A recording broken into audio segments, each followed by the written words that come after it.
Hi, I'm John Green. This is Crash Course World History, and today we're going to talk about World War I, the so-called Great War? World War I wasn't the most destructive war or the first total war, and it certainly wasn't, despite its billing, the war to end all wars, but it was the war to change all wars. World War I changed our outlook. It normalized cynicism and irony, which I think you'll agree are the dominant lenses for describing our world today. Basically, I'd argue that World War I helped make possible everything from The Simpsons to intentionally unattractive mustaches. Mr. Green, are you referring to me? Oh, me from the past. You're an embarrassment to our family, also to all our other selves.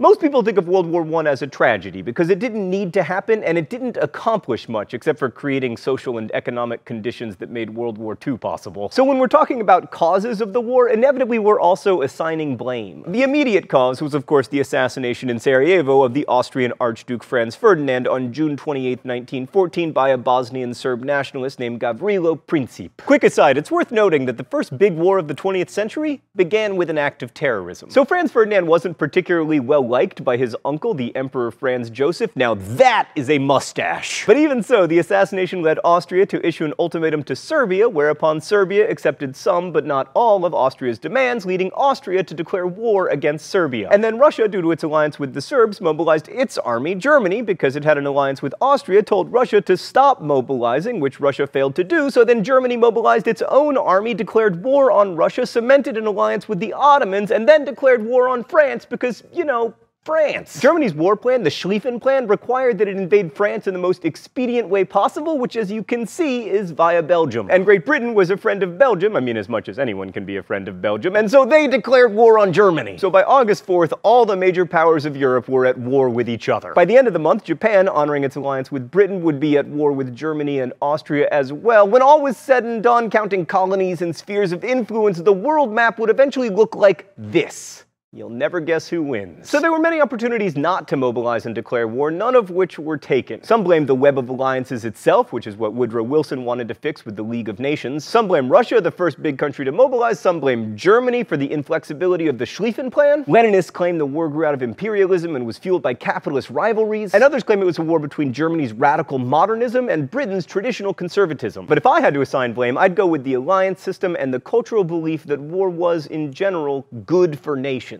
War helped define who was them and who was us, and doing that strengthened the idea of us. And before World War I, war was perceived to be necessary and often even glorious. The trench warfare on the Western Front is most famous for its brutal futility. Great Britain and France on one side, Germany on the other, with no man's land in between. World War I was a writer's war, and there's a lot of metaphorical resonance in living men digging holes where they would in time die. The lines of trenches on the Western Front covered only about 400 miles as the crow flies, but because of the endless zigzagging, the trenches themselves may have run as much as 25,000 miles. But the stalemate of trench warfare wasn't seen on every front, especially at the beginning of the war. There was a lot of offensive movement, especially in the initial German strikes, especially on the Eastern Front, where the Germans were very successful against the Russians, who had a large but pretty hapless army. Also, for the blessed few of you who sat through all of Lawrence of Arabia, you'll remember that T.E. Lawrence's exploits took place in the context of World War I, with the British battling the Ottomans. This brings up an important point. World War I featured combatants from around the world. Britain's army especially included soldiers from India, Africa, Australia, New Zealand, and Canada, who was just happy to be invited. Africans also served with the French, and for a lot of these people, their experiences helped build nationalist movements when the survivors returned home after the war. That's about as close as we get to a silver lining. The war itself was incredibly destructive. Over 15 million people were killed and over 20 million wounded. In France, 13.3% of the male population between the age of 15 and 49 died in the war. The war also saw a lot of civilians die, especially in the Ottoman Empire, where more than 2 million of the 3 million people killed were non-combatants. But like so many other wars, World War I's most efficient killer was disease. Stupid disease, always hijacking history. Dysentery, typhus, and cholera were rampant, and otherwise minor injuries would prove fatal when gangrene set in. I mean, 25% of arm wounds among German soldiers were fatal. And that's not even to mention the famous influenza epidemic that broke out toward the end of the war, which killed more than 3 times as many people as the war itself. The main reason the war was so deadly was the combination of new technology and outdated tactics. While we may think about tanks, airplanes, and poison gas, all of which made their debut in the First World War, the 2 most devastating technologies were American: machine guns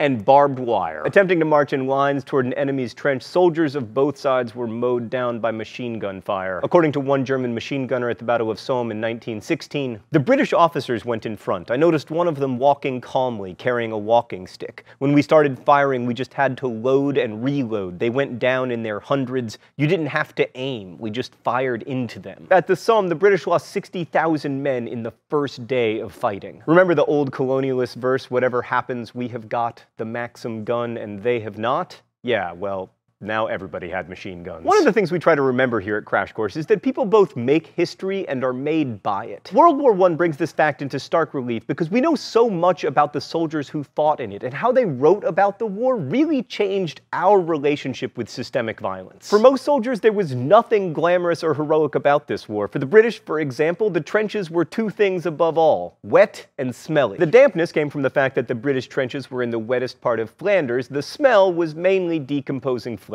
Nothing glorious about that. On the upside, soldiers were at least rarely hungry, and there was a lot of food from home, which is worth underscoring because it reminds us that home wasn't very far away. Even for the British, at their closest, the front was only 70 miles from England. They could read newspapers from London one day later than Londoners could. While going over the top— Stan, no puns in this episode! Right, while going over the top of the trench to cross no man's land and attack the enemy trench is what lights our romantic imagination, most soldiers' lives were dominated by the fear of shelling. According to a journal published by French soldiers, there's nothing more horrible in war than being shelled. It's a form of torture that the soldier can't see the end of. Suddenly, he's afraid of being buried alive. The man stays put in his hole, helplessly waiting for, hoping for, a miracle. Although soldiers then, as now, lived under conditions it's difficult to imagine, there was more than the threat of death to distress them. According to German officer Ernst Junger, it was not danger, however extreme, that depresses the spirit of men so much as overfatigue and wretched conditions. And for most soldiers, especially the British and French, the pay for their efforts was pitiful, so why did they even keep fighting? Duty, nationalism, loyalty to comrades, and fear of being shot for desertion all played a role, but so did alcohol. As one British medical officer said, "Had it not been for the rum ration, I do not think we should have won the war." Ernst Junger also remarked on the propensity of soldiers to drink their troubles away. Though 10 out of 12 had fallen, still, the last two, as sure as death, were to be found on the first evening of rest over the bottle, drinking a silent health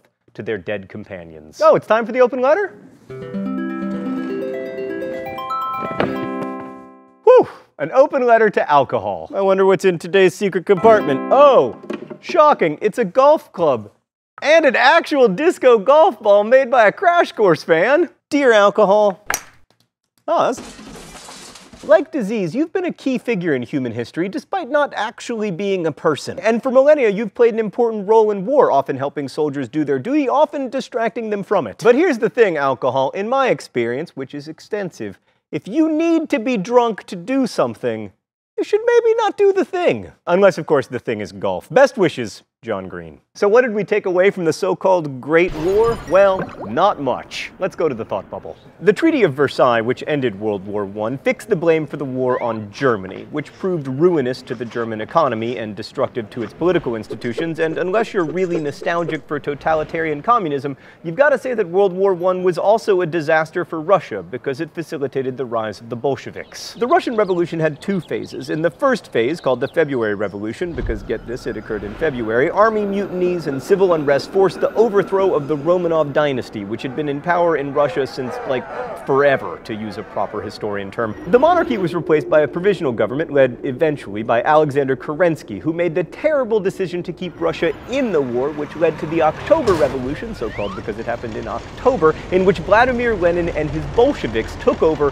famously promising the Russian people peace, bread, and land. To which the Russian people responded, "Hey, you just named three of our favorite things." Lenin's first big achievement was signing a separate peace with Germany and getting Russia out of the war, which was helpful to him since he needed to fight a civil war that wouldn't end until 1922. This might have helped Germany too, except the US entered the war on the side of the British and the French, which led to another outcome of the war: increased geopolitical influence for the US. The US was already becoming a major economic power, and being able able to avoid the destruction and loss of manpower associated with World War I certainly didn't hurt. The war helped catapult the US from being a debtor nation to a creditor one, and Wilson's leading role in negotiations at Versailles, even though he didn't actually get what he wanted, made America a big player on the world stage for the first time. Thanks, Thought Bubble. So just so we don't get completely Eurocentric, another major outcome of the war was the end of the Ottoman Empire and the emergence of the nation-state of Turkey. The rest of the world saw some change too, but not much for the better. In Africa, Britain took Germany's colonies, and even though Indians fought and died in a higher percentage than Americans in World War I, India didn't gain any real autonomy. All these terrible outcomes led to a general sense of disappointment in literary circles, and this feeling of pointlessness and cynicism was expressed by the writers of the Lost generation. It was a war full of loss. Millions of people were lost, traditional ideas of war's nobility and heroism were lost as well. I mean, what is heroism when you're just sitting in a trench waiting to be blown up? And after World War I, war might be necessary, but it would never again be glorious. We see this shift in the writing and art that emerged from the Great War as artists transitioned from Romanticism to modernism. Think of Hemingway's The Sun Also Rises, which is about a man rendered not noble but impotent by war. The dark, cruel irony there that you go to war to become a man and then war takes away the organ often called your manhood,